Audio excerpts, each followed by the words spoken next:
Bulldogs and Stingray are coming for you.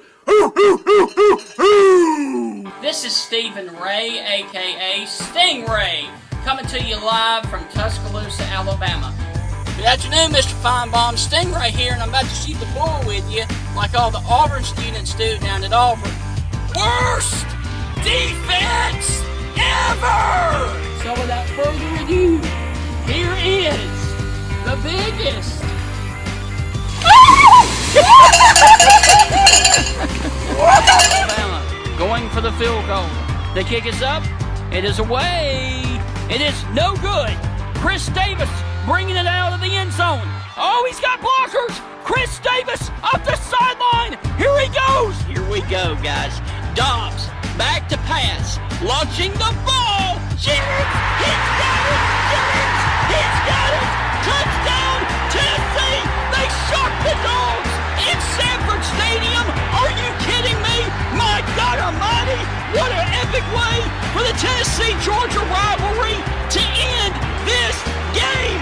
What a play. Wow.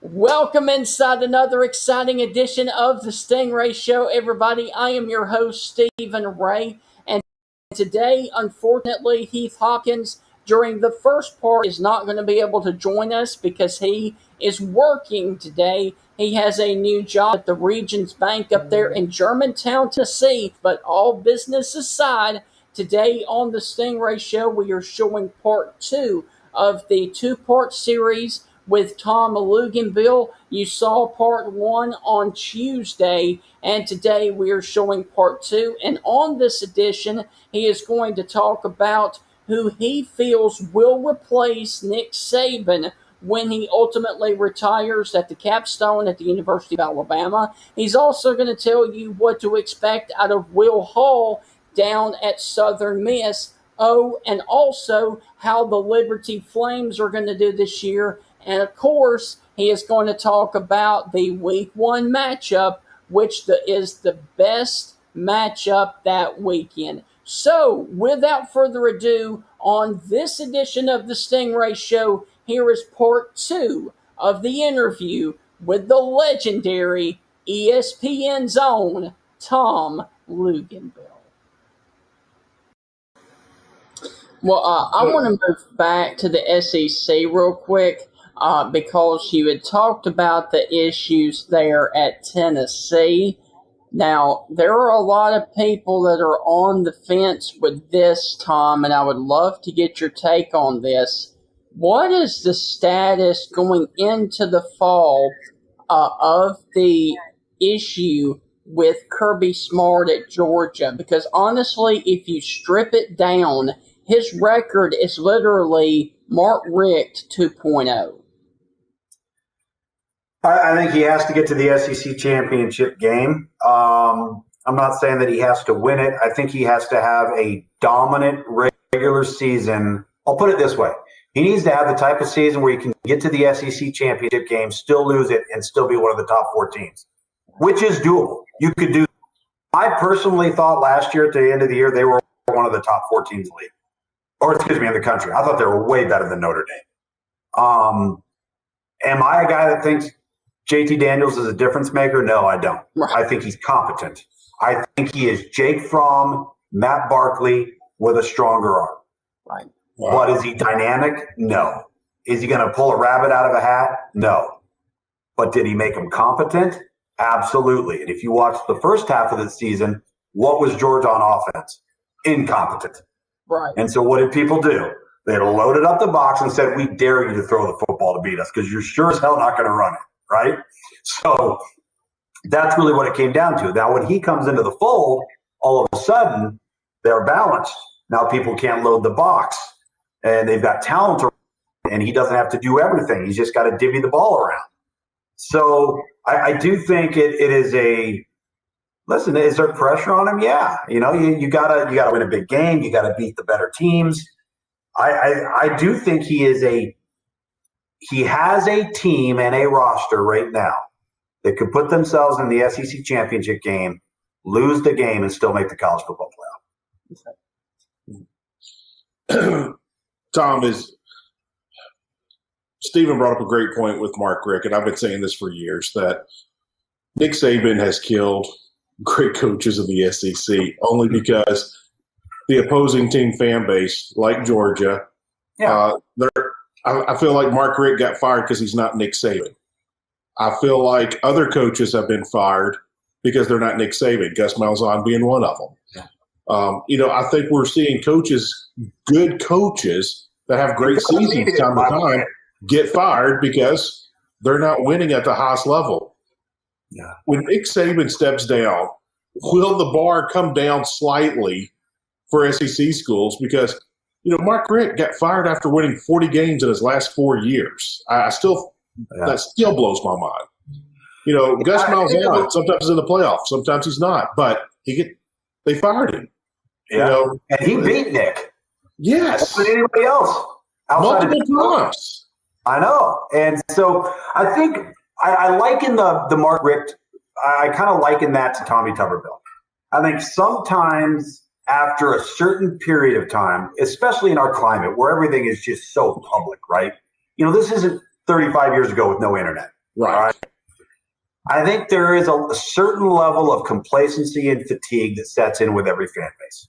And no matter how much they like the guy, no matter how well you've done, at some point or another, change needs to come. Fair or unfair. And let me tell you something. Anybody who knows Mark Richt will tell you he's one of the finest men to ever coach in this profession. That might have been one of his problems. He's too good of a guy. I'm serious. And you look at what Tommy Tuberville at Auburn. How many times did Tommy Tuberville beat Alabama? And I know most of the time Nick wasn't there, but he got him late. He beat him late when Nick was there early on.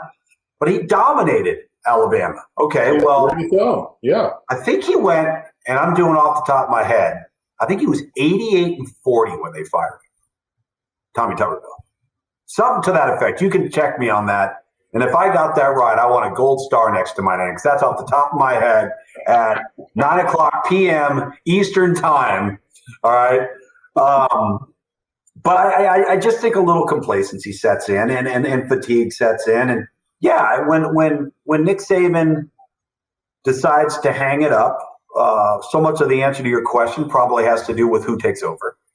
What type of guy, what type of personality, what type of mentality, what type of respect does he command? Can you just hit the ground running? But you're right. It's hard, man. First of all, it's hard to win. It's hard to win one game, let alone 5, 8, 10. And I think that's what people undervalue about Nick Saban, and even Dabo for that effect at Clemson, and I would also say, Urban at Ohio State. Wow. I've always thought this, and it doesn't matter what the sport is, but I especially think it's true with football. I think it's harder to maintain greatness than to achieve it. Of course, we've seen teams achieve greatness, but where are they the next season? Where are they 5 seasons from then? Where are they 10 years from now?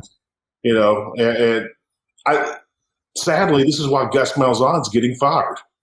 For this very reason, he can't sustain the greatness, and that's such an uneven bar to hold someone to. But I understand. I get it. I completely get it. With that being said, let's play the fun game here. If Nick Saban decides he wants to go fishing every day for the rest of his life tonight, he gives his retirement in tomorrow. Give me 3 or 4 names Alabama might consider to take over that job. Mario Cristobal, number 1.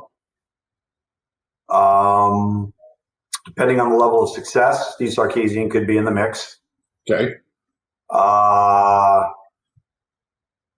Everybody's going to say Dabo. I don't think he'll touch it with a 10-foot pole. He's too smart for that. It's just not the right move. Why would you do that? There's zero upside, all right, in his current position to make that move.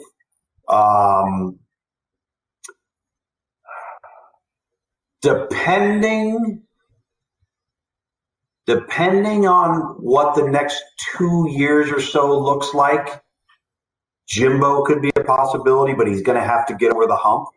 Right. He's going to have to get over the hump. And let's see if we can throw a dark horse. Now, I can tell you right now who I would seek. I know it may not be popular and it may not be flashy, but I would seek out Matt Campbell at Iowa State.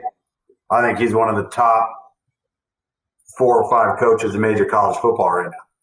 He's at Iowa State, guys. Right. We're not. I mean, have you ever been to Ames? Mm-hmm. I mean, come on now. But no, I got to be honest with you. I've been asked this question a lot. I think it would begin and end with Mario Cristobal. And the reason why, he's been in the culture, knows the environment, knows the infrastructure within the university and the makeup, has distinct roots in the Southeast, distinct roots in the state of Florida, has a high level of recruiting and coaching intelligence. And I think he understands what he would be getting into. Interesting. Well, I've got 3 questions left for you. The first one is, with the success that the Liberty Flames have had over the last 2 years, and with Coach Freeze signing the extension, how do you feel the Flames will do in 2021? Well, as long as our quarterback doesn't get hurt, they're going to be pretty good. Right. But I'll tell you what, they will never achieve greatness unless they take their name and actually add it to some form of a sticker on their helmet. How can you be the Flames and not have fire on your helmet? Yes. So right then and there, the conversation begins right there. I mean, like, I look at Arizona State and I'm like, man, they've done so many cool things with their uniforms, with the pitchfork, they did the fire and this and that. And you're the Liberty Flames, all right? And you have LU on your helmet? How are you supposed to be great? I mean, come on. All right, that's my only answer to that question. I do think their quarterback's legit, though. Okay. Hey, go on, Steven. Okay. All right. Another incredible hire that we talked about was Will Hall going from Tulane up to Hattiesburg at Southern Miss. How do you feel like long-term that Will Hall will do down at Southern Miss? I think a lot of that has to do with the inroads he makes in recruiting within that state, because that state is such a talent-rich state. Right. You have virtually the only junior college structure, okay, in the Southeast, and it's in your backyard. Right? It's one of those states with a lot of nooks and crannies where you could be off path and be like, oh my gosh, that's a pretty good player over there, and nobody knows who he is, right? So you have a lot of opportunity. I think he has to mine that state significantly. To me, that is a job that has underperformed. Given conference affiliation, given their access to the athletes that they have, they should be playing at a level that a Louisiana is. All right. Coastal Carolina can do what they did. Southern Miss should be doing what they did. So I do think he's got a bit of a blank canvas. I know there were some things from an infrastructure there administratively that didn't jive, that need to be ironed out. So hopefully he's got enough of a blank canvas to kind of start from scratch. And my last question for you is this. Looking right now at week number 1, which one of the games are you most intrigued for? Miami and Alabama. And I say, a lot of people may say that, but I say that not so much because Bryce Young's the new quarterback and everybody's excited about that. We know Alabama's got some new faces that they've got to replace, but we are always in an off season with one phrase that applies to 2 teams. The 2 teams are Texas and Miami. Phrase is what? Are they back? Right? Is Texas back? Is Miami back? Well, Miami, phenomenal year a year ago. All right? But that game was an embarrassment. Yeah. And there was as many strides as Miami has made, and the addition of Derek King plus I thought was a magical combination. And let's all hope that Derek King is back to full speed. By all accounts, it looks like he's going to be. But when they played Clemson, you could still see there was a significant gap between who Miami was and who Clemson was. There is an opportunity for Miami to make a statement. The question is, does Miami get caught up in the hype leading into the game and it becomes too much for them? Because that's what happened against Clemson. Or do they go out and just block out all the noise and just play the game with everything to gain and nothing to lose? Right. Because the thing is, Alabama's been there, done that. They play in these early games with non-conference opponents, whether it's Wisconsin, Michigan, Virginia Tech. They've done it with – they don't care. They're going to line up, throw the ball down, let's go. I don't care who the opponents, we're going to play. But the teams that they play against don't have that mindset. So what will Miami do? I think, to me, that's a real intriguing matchup. Hey, Tom, fun question. You're talking about the Liberty Flames and the helmet and go with 2 or 3 of your favorite uniforms in college football. Okay, so I'm a little biased because back when I was a teenager, my dad was the head coach at San Diego State, man. Those all-black unis with the red helmets. They were sharp. Remember Thursday night ESPN? It was like San Diego State BYU or San Diego State Miami or whatever. Those Thursday night games, man, them unis were fire. So I've always loved those. I'm one of those guys that, like, I love the new uni thing. And I know everybody has an affinity for what Penn State has and what they continue to do, even Alabama. And I get that. I see all that. But I love North Carolina's uniforms with the Argyle and the powder blue and the navy and the white. I think those look really, absolutely fantastic. Let's see. That's a really, really good question because there's some, I'm not going to say Oregon because it's too easy to say Oregon. There's too many iterations of it, right? I do like the different variety of Arizona State's uniforms. I think they've done a really good job with the pitchfork and the flame and the Sun Devil and all of that. The one uniform I don't like, I hate when Miami does the all black thing because they look like Virginia Tech. Yeah, they do. Have you noticed that? You turn on and you double take and you're like, is that Virginia Tech? And you realize, oh, wait, it's mine. Because you see the orange as an accent blended in with the black, and it kind of looks like Virginia Tech. So I would probably say that my favorite right now, the one that I'm really, really liking, is North Carolina. Right. All right. Well, I was always a big fan of the Air Force uniform, the old one. I love that lightning bolt. The lightning bolt. Now, have you seen some of their dedicated helmets where they've got the C-130? They've got a Black Hawk chopper. Some of those are unbelievable. I've been trying to get them to send me a mini helmet of one of them dang things for like 2 or 3 years now. Get 2. Hey, just give me one of the old ones. Yeah, give me 2 of them. Do 2 of them. I need 2. Hey, fun question. If you could play today in any of the offenses that you see in the SEC, what offense would you enjoy playing in and why? Oh, boy. I would probably love to be – I'd love to be in some form of probably Lane Kiffin's offense because I just think he does such a good job. And he and Sark are cut from the same cloth. And it goes back to the Norm Chow cloth. And that then goes back to Lavelle Edwards and BYU. But they've done such a good job of morphing it and evolving it and adapting it to how the athletes changed and how college football has changed. But hell, playing in today, when we were all growing up, and when I go to camps and combines and I'm coaching kids, guys, I'll see kids with 10 Power 5 offers. They can't take a 5-step drop and throw an out route. They physically cannot do it. Like they're tripping all over themselves. Wow. Because all they do is play in the shotgun. In the old days, you had to beg your coach to play in the shotgun. Hey, coach, can I go in the gun for this? No. All right. Well, now that's all they do, right? So they can't drop from center. And I'm trying to talk to kids about footwork and ball handling and timing and meshing your feet and your eyes with the route and all this.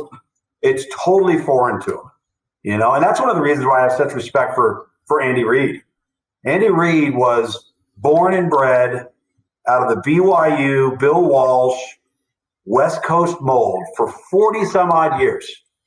And all of a sudden he gets this Patrick Mahomes and starts to realize these guys aren't trained like Joe Montana was coming out of college. Right. These guys aren't trained like Brett Favre was. We better start doing what they can do, because by the time we get them, it's too late to teach them. You're not changing the stripes on a tiger. Next time you turn on the TV and watch the Kansas City Chiefs, tell me they don't look exactly like a college team. Yeah, they do. They absolutely do. Exactly. And he's figured it out. He's set ego aside. He's set scheme aside. He's like, we got to start changing what we're doing, not asking the player to change. And I think that's so admirable in a profession where, and especially in that league where you were multiple pro style, right? Or you're the West Coast offense.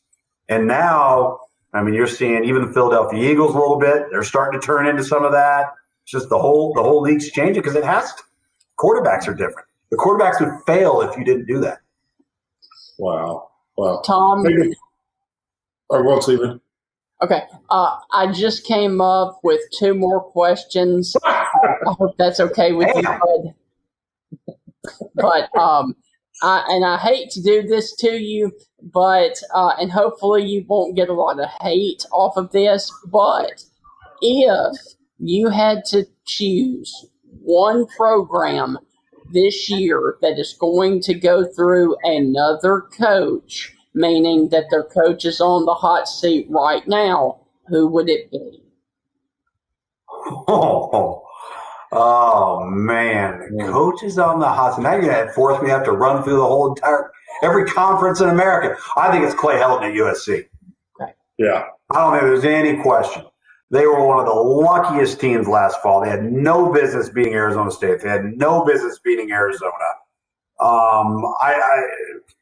He's going to have to come up with a remarkable season because out west right now, Utah's loaded, Arizona State's loaded. They're both in the South with SC.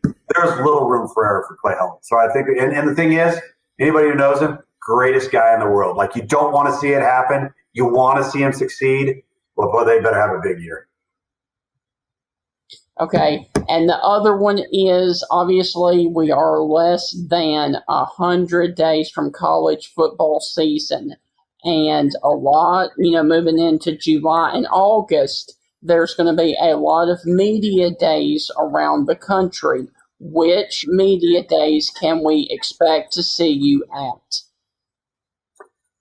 That all depends on if my employer allows us to go to them. I don't know the answer to that question. Traditionally, I usually do the ACC in person because it's held in Charlotte, and I live in Charlotte. Right.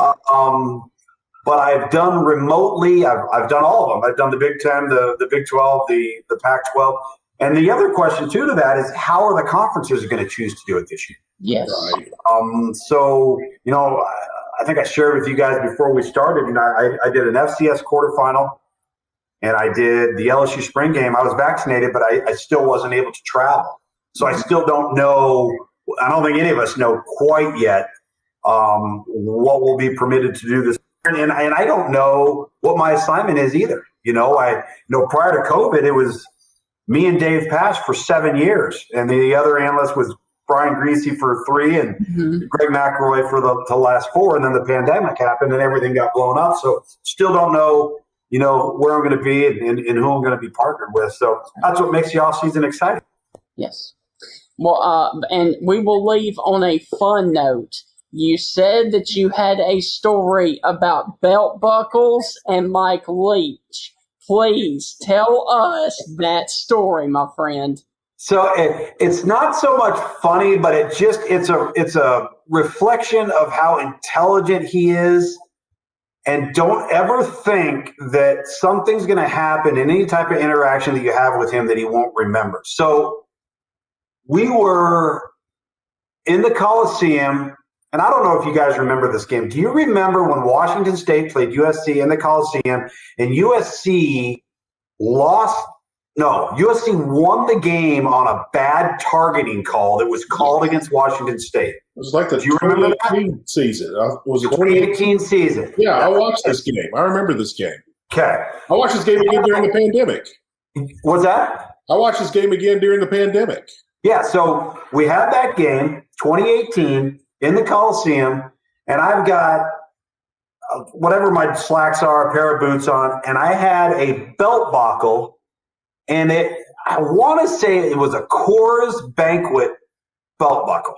Nice. So I'm out in pregame warm-up and just kind of shooting the breeze with Coach, and I walk up, and I said, "Hey, Coach, how we doing?" And he looks at me, he goes, "Coors Banquet. All right."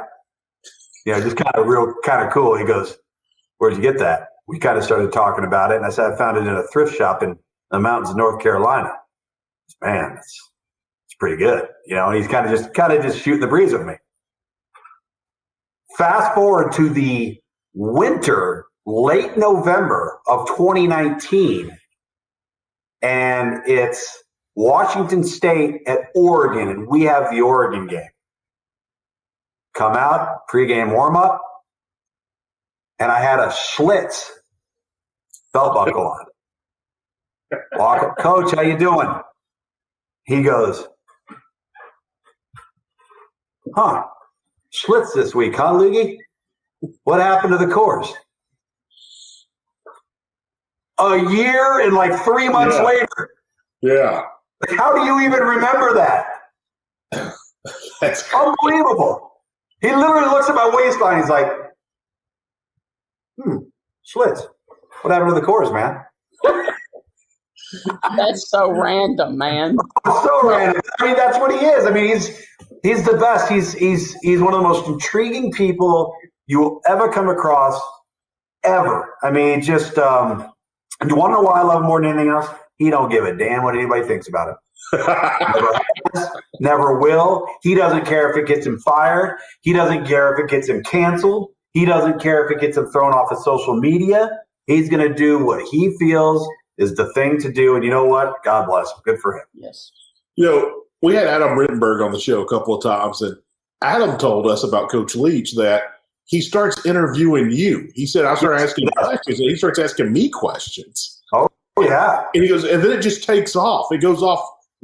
He goes, we got on a rabbit hole, and we're talking about something that's just so way out there. I'm like, how did we ever get here?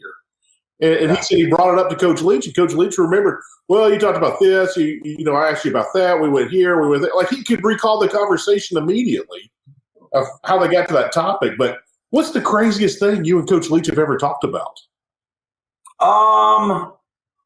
One time we started. Do you remember his rant that he had on the internet about getting married? Yes. Yeah. So do you remember that whole thing? So I asked him about it one time, and it was after that whole thing happened. And I just said, Coach, like, how did you get to talking about all that? He goes, personal experience.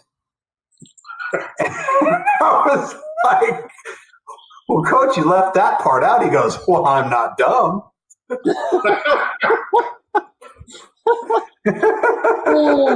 That's great. He's one of those, he can recall anything. He's fascinating. Like, there are very few subjects that I'm knowledgeable enough to talk about. Maybe 5, probably less. He could you could probably get into any type of subject matter. You know what he is? He's the guy that our country should send in as a diplomat to diffuse anything. Yes. Because he would be so well versed on what the issues are at hand that he'd come up with a solution. Now, you might not like the process, and you might not like being told what you're being told, but it would get done. That's what he is. Yes. Hey, Tom, fun question. Have you ever read Swing Your Sword? I have not, because it doesn't have pop-up pictures. My wife kills me, man, because I'm a movie guy, I'm a TV guy, I'm a very visual guy. I'm just not a book guy. Now I have to do a lot of reading and stuff for my job, but like I'm not a book guy, I'm not a novel guy, I'm not an audiobook guy, I'm not any of that stuff. Like if you're gonna find me, if I'm gonna take a break from football, break for something, I'm either watching something, I'm at the movies, or what have you. But no books for me. I would love to hear you and Leach talk about your Hollywood experiences. He's been in a couple of movies. He was in a TV show briefly doing a cameo. Of course, you've told us about yours. I would love to hear your guys' take on Hollywood and that whole process. That should be a podcast that you two should do. It would be awesome. I tell you what, for mine, we got to go up to Detroit at the Warner Brothers Studios up there and spent 3 days and went through the whole process, and it was fascinating to watch the whole thing, man. What an endeavor! Like you talk about, it takes a village to put a movie on. Holy smokes! Well, Tom, look, man, I'm going to pull you up full screen, and I want you, since you were so nice to give us so much of your time tonight, I want you to tell people how they can follow you on social media, and also plug anything that you would like to. And also, I saw today where you actually have a cameo, and if you would like, you can do a shout out there too. It's so funny. You're the second person that's brought up the cameo thing, but I've had it for like a year and a half. But what I purposefully do is I overprice myself so nobody will ask me for anything. And so far, my strategy is perfect. I've done like 3 of them. It's awesome. So I've had that for a while. If you watch me on social media, and I'm really only on Facebook, Twitter, and Instagram, I'm not a big self-promoter. I'm not constantly, plugging what I wrote or what I'm going to be on. I kind of just use it for fun. Yes. I post a lot of family stuff, stupid stuff I'm doing, my dogs, my Jeeps, stupid superhero stuff. And so, it's all the same. So at Tom Luginbill on Twitter, at Tom Luginbill on Instagram, I guess just Tom Luginbill on Facebook. Right now we're in a big content providing mode on ESPN.com. So, for example, last week we posted a piece where we took the 22, 23, and 24 class, and we just did a top 25 players in the country, regardless of class. I just finished up a piece that'll post either this week or early next week of 5 players that emerged during our camp and combine circuit this spring that kind of caught our eye. So ESPN.com, we're constantly putting stuff up there. Don't have anything on the slate for TV for a while, just because we're not doing a lot of college football television right now. Hoping College Football Live comes back online here pretty shortly. But if you're hoping for something super controversial from me on social media, you're probably not going to get it, because the way I look at it, if I post anything that's related to rankings, somebody's going to disagree. So then it just becomes debate, right? Yes. I'm the idiot. I don't know what I'm talking about. This is what you should have said. And then I retweet it. Right. Well, Tom, look, man, thank you so much for your time. We hope that you have a wonderful summer, and hopefully we can chat again before the start of the college football season. Yeah, I look forward to it, guys. Have a good summer, and just catch up with me whenever. I hope those pizzas coming out of your oven taste good there, Heath. Hey, if I go to Alabama Jacks, Tom, I'll let you know. Yeah, take a photo for me. All right, guys. We'll see you later. Take care. All right. Thank you. Well, man, that's going to do it for the interview there with Tom Luginbill and Heath. Did you ever think during this interview that we would touch on Alabama Jacks, Godzilla versus Kong, and Superman 2? Oh, my gosh. Yeah, throw in pizza ovens, old uniforms, the old Fulton County Peach Bowl. Yes. We took a nice trip around the world a couple of times. That's right. We got 2. Take those hats. Dude, I got to tell you, he is always my favorite when he comes on, just because he's so knowledgeable about everything. Yeah, and Tom, he'll drop a reference that I immediately catch. Like he was talking about the old Peach Bowl in Fulton County Stadium. They used to always play that game on January 2nd. That was always the last football game of the year, and it was always miserable weather in Atlanta. They played that game outside. It usually wasn't a good bowl game. It was usually Tennessee versus somebody else, and no one ever watched it. Right. And so it was always fun to, I guess that was kind of your last hurrah of college football. And then a week or so later, you had the Senior Bowl in Hawaii, but that was usually for guys that didn't get to play in a bowl game. Yeah. So it was just a different time back then. So it was fun to see that, but Tom making some of those references, and I remember some of those teams he talked about. I remember some of those uniforms he talked about as well. So those San Diego State Aztec uniforms, they were pretty sharp. A lot of black, a lot of red. It was pretty tight back in the day. Right. Well, dude, we thoroughly enjoyed it. And Heath, what are you going to do? Do you have any plans for this summer? Oh, gosh, yes. With 4 kids, it never stops, man. We got to squeeze in a beach trip. I promised my 4-year-old little girl. I promised her a beach trip. So I don't know when that's going to happen yet. We're still playing a lot of baseball, and we'll see how that shakes out. But now the question is, are you going to Alabama or are you going to Florida? We rarely ever go to – we rarely ever go. I will say this.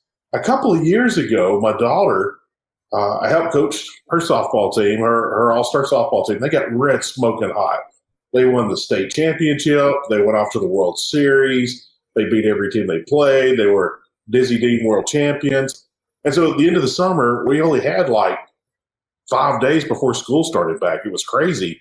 It was a great summer. It was a fun summer. We made a ton of memories, had a lot of laughs. And so we had to make a quick beach trip. And my wife was pregnant. And she was, I want to say she was 7.5 months, maybe 8 months pregnant at the time. So she couldn't stay in the car and ride too far. And I was like, honey, the closest beach I can get you to is Biloxi. And that's not really much of a beach. That's a man-made beach. And she goes, let's do it. We went to Margaritaville there in Biloxi. And they turned in the top level of the parking garage into a water park. Right. My kids talk about that to this day. They absolutely love that place. Mm-hmm. So I don't know. We might head back to Biloxi. I don't know if it was my choice. We would head to Daytona. Right. But I don't know if we got enough time to get 14 hours in the car if I want to pay for those airline tickets to fly out there. So We'll figure that out. Well, man, that's going to do it for this edition of the Stingray Show. I see that we have gone an hour and 40 minutes, but it's been great content, my friend. Stephen, I think we got 2 shows. Yes. So, well, man, that's going to do it for this edition of the Stingray Show. Make sure you tune in next time for another show here on the Stingray Show. We hope that you have a great rest of your evening. And as always, from all of us here at the Stingray Show, God bless, and we'll see you next time right back here on the Stingray Show.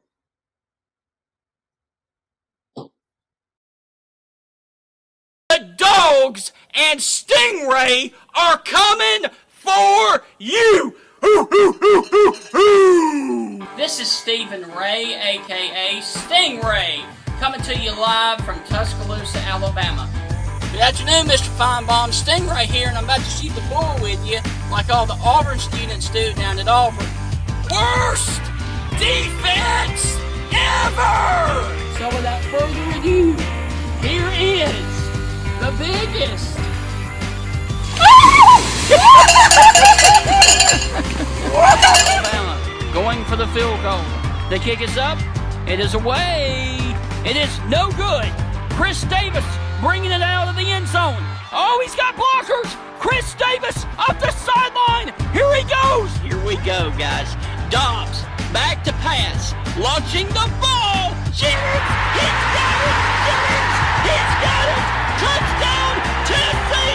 They shocked the Dogs in Sanford Stadium. Are you kidding me? My God almighty. What an epic way for the Tennessee-Georgia rivalry